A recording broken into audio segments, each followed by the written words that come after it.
আচ্ছা, আপনাদের মেলা দেখতে আসলাম। তো ভাই আসসালামু আলাইকুম। ওয়ালাইকুম আসসালাম।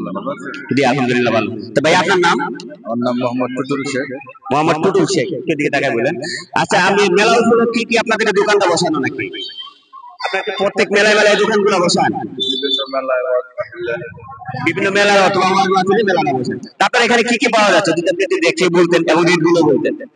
যেমন আমাদের এখানে আপনার মেলামেনের বলছেন আছে 6 পিসের এবং 4 পিসের আছে বলছেন, এবং মেলামেনের কৃষ্ণা বল আছে, কাঁচের গ্লাস আছে, মগ আছে, ব্র্যান্ডে অনেক কিছু আছে। তো এখানে মানে মেলা উপলক্ষে কিছু কমিশনে বিক্রি হয় নাকি আগে মানে দোকান বেরিয়ে বিক্রি হয় যদি বলেন? দোকানের সাথে কিছুটা কমে বিক্রি হয়। তো ঠিক আছে ভাই, থ্যাংক ইউ, আসসালামু আলাইকুম। ওয়ালাইকুম আসসালাম।